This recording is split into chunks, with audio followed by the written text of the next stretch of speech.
Bismillahirrahmanirrahim. Assalamualaikum warahmatullahi wabarakatuh. Alhamdulillah wassalatu wassalamu ala Rasulillah wa ala alihi wa ashabihi wa man tabi'ahum bi ihsanin ila yaumiddin amma ba'd. Para pemirsa, saudara-saudariku kaum muslimin dan muslimah, kembali lagi kita bertemu di pembahasan fikih secara ringkas masih di pembahasan tentang kitab Thaharah. Insyaallah pada pertemuan yang kelima ini kita akan membahas tentang tayamum. Karena terkadang seseorang itu dihadapkan pada sebuah keadaan dia tidak bisa untuk menggunakan air, ya, karena sakit atau yang semisalnya. Ada seorang dihadapkan dia tidak boleh menggunakan air karena berbagai macam alasan yang dikemukakan oleh para dokter. Maka disinilah ada syariat di dalam agama kita yaitu namanya at-tayammum. Ya. Para pemirsa yang dimuliakan oleh Allah Subhanahu wa taala, at-tayammum dari segi bahasa al-qasdu wa tawajjuhu ila syai'.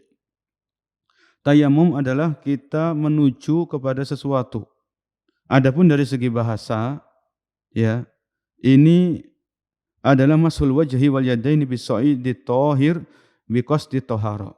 Tayamum itu dari segi istilah dalam agama kita dalam syariat mashul wajhi yaitu mengusap wajah dan kedua tangan dengan debu atau tanah yang suci dengan tujuan untuk thahara, ya. Karena tayamum ini nanti bisa menggantikan wudu, bisa juga menggantikan mandi ketika kita tidak mendapatkan air atau tidak boleh menggunakan air. Kemudian adapun dalil disyariatkannya tayamum ini di surat Al-Maidah ayat yang ke-6. Falam tajidu ma'an fatayammamu. Allah berfirman, apabila kalian tidak mendapatkan air, maka fatayammamu, maka bertayamumlah. Kemudian hikmah disyariatkannya tayamum. Yang pertama adalah memberikan kemudahan kepada umat Nabi Muhammad SAW. Ya, bayangkan kalau misalnya kita sakit, kita nggak boleh menggunakan air, ternyata kita tetap harus sholat, walaupun kita sakit kita tetap wajib sholat. Ya, ternyata kita nggak boleh menggunakan air, maka bagaimana kita thaharah?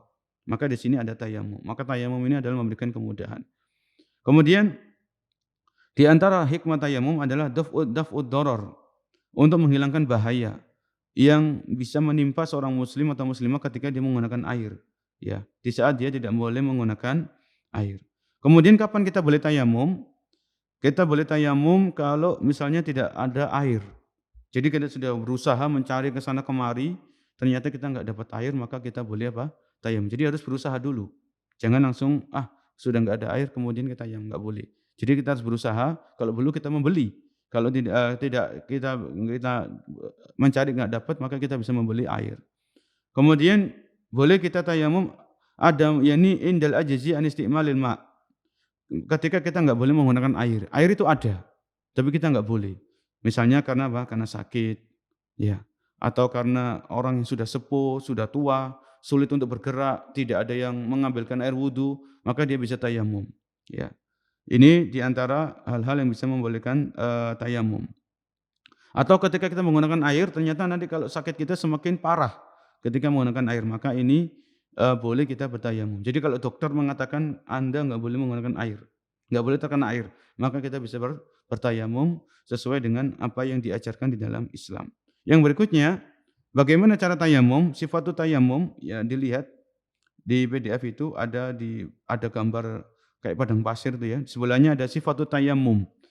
Tayamum itu mudah, yaitu kita menepukkan kedua telapak tangan di atas permukaan tanah, ya. Satu kali tepukan gini, ya. Bidur batin wahidah. Kemudian kita tiup itu, ya. Kemudian kita mengusap wajah kita satu kali usapan. Kemudian kita mengusap kedua telapak tangan, ya. Yang bagian luar, kemudian bagian dalam, kemudian telapak tangan kiri, bagian luar dan bagian dalam. Jadi sangat mudah sekali dan sangat simpel untuk tayamum ini, cuman kita menepukkan tangan, ya, di atas permukaan tanah atau yang semisalnya. Kemudian kita tiup, kemudian kita usap wajah kita dan kedua telapak tangan kita, itu sudah selesai. Tayamum sampai di situ, ya. Kemudian tayamum ini sebelumnya harus diawali dengan niat, ya. Diawali dengan niat dalam hati, kemudian mengusap wajah, mengusap telapak tangan, kemudian secara berurutan, harus wajah dulu baru kedua telapak tangan, ya. Kemudian harus berurutan.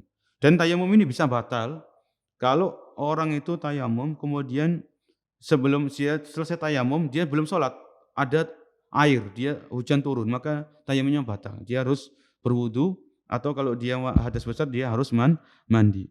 Tayamum ini batal dengan pembatal-pembatal wudu. Sebagaimana wudu itu bisa batal, tayamum itu bisa batal. Pembatal tayamum itu seperti pembatal wudu ya.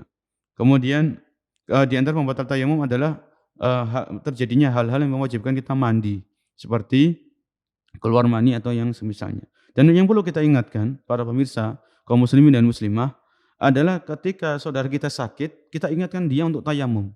Kalau dia nggak bisa tayamum kita ajari. Karena terkadang orang yang sakit itu dia meninggalkan sholat dengan alasan dia tidak tahu tata cara tayamum. Dia nggak boleh menggunakan air. Maka marilah kita saling mengingatkan kalau ada saudara kita sakit, maka kita ingatkan dia tentang tayamum dan tentang tata cara sholat ketika sakit. Mudah-mudahan yang sedikit ini bermanfaat. Kurang lebihnya saya mohon maaf sebesar-besarnya.